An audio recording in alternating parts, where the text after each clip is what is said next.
Hey ladies and gentlemen, Backwoods Nerd coming at you here from Eastern Kentucky. I figured for my first video I'm going to do an introduction to a project that I'm working on. I'm taking this right here you're looking at is a 92 Jeep Sahara. It's a 4.0 straight 6. It was used in the film Jurassic Park. I've had this Jeep for probably roughly 3 years. And financial issues I've had to let it sit, but here recently my wife has had good employment and I'm able to work on this project again, so I'm just going to do a quick overview and do some documentation of the Jeep before and after. I found this Jeep, I was actually at work and drove by it on the road, and when I got it, it was running and stuff. It needed a lot of work done to it. The people that had it put latex house paint on it, and I've been stripping it down. As you can see, I've got some rust right there that I'm going to have to patch up. It has some rust on it. It's mainly on the body. The frame for now looks good, and I'm just going to be working on restoring it and just document the whole process. It should be done by next year. Like I said, when I got the Jeep, it was in pretty rough shape. As you can see, I've stripped down most of it. I'm going to have to replace my my dash frame. I took the windows off, and it was like rusted real bad. The windshield frame, I probably can't save it. Like I said, but it's probably been sitting here for the next couple years. I didn't really put a tarp over it because I'd almost given up. But now where she's working and stuff, I've been doing some things to it. Right now you're looking at the inside. There's where I've been taking parts off for the past couple weeks. I've pretty much got the whole thing out. The body and the floorboards are in good shape. I mean, there's probably a little bit of rust inside of here somewhere. As you can see, there's another rust hole there. I'm working on taking it out. And right here, there's a small rust hole right there. And on the back, the tailgate right there is broke. Somehow they must have backed into something, because half these people in my area can't really drive worth a shit. And on the other side over here, there is this right there. I tried to patch that a few years ago, but I didn't do it right. I'm not satisfied.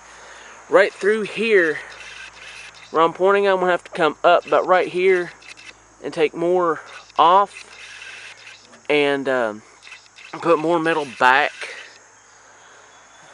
in it. So that's a project right there. But there's here's the walk around so far. I've got the doors off of it. I've just been stripping off piece by piece. Right now, today, my goal is to try to get the fender off of it. And I opened up, I started stripping off the passenger side here. I ran into some issues that I'm working on. But, you know, it shouldn't take me that long to get it, because most of it's just taking parts off that's in the way.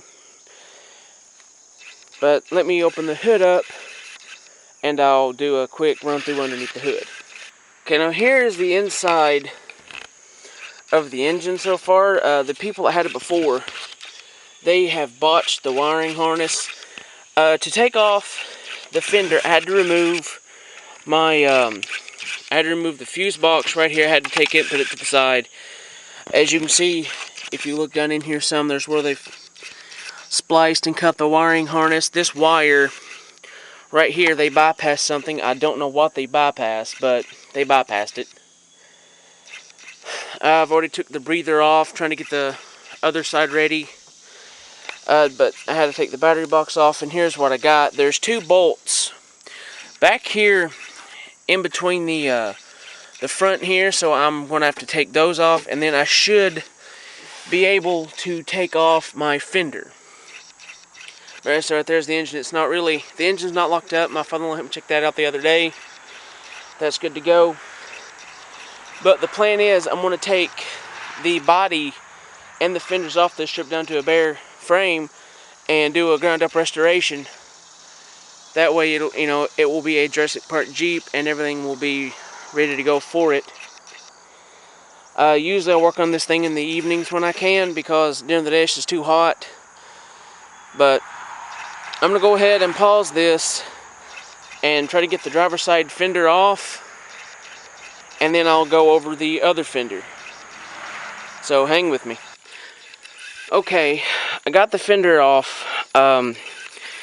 Apparently the bolt in the radiator was a weld-on nut for one of the support beams underneath the fender. And there was like 3 or 4 more bolts underneath it, but they really weren't there how to get to. I was able to sit down here on the ground with the help of my assistant over there, Shadow, who needs to fix herself. Like I said, that's off, so I have this side of the engine exposed. Now the next thing I'm going to have to do is work on removing the other fender, which shouldn't be too hard. What I have to do on this other side is I have to take out, I don't really have to take it out, but it'll be a pain in the ass if I leave it as is. I'm going to pause it for here, and then I'll show what it looks like when I get the other fender taken off. Okay, it's a Sunday afternoon. I did not get it finished at Saturday. I got sicker than hell. But when I was looking at it, right here, behind this, the bolt, the nut that holds the screw in, is welded on, so I was able to get behind it and take most of the screws off. Actually, right here is the fender itself, and all the bolts, all those holes right there, were where the bolts were at on the fender, so it was actually pretty easy to remove. But now on the driver's side is going to be a much bigger issue because I have all this right here that is in the way. You got your got the wires here for the brain box, which should not be loose. Then you have the rods down there that you have to take off, which shouldn't be too hard to get to. Then I have the bolts that are right here, right there at the top corner there that go down. There's like 3 or 4 of them. Then the other bolts, which I discussed earlier, are right in this vicinity right here. But it shouldn't be too hard to remove.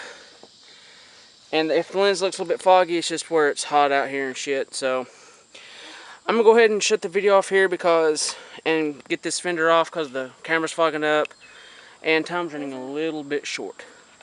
So this here concludes my first installment on the Jurassic Park Jeep. And on the next installment, I'll be dealing with taking the body off, which will have the Jeep all the way down to where it needs to be.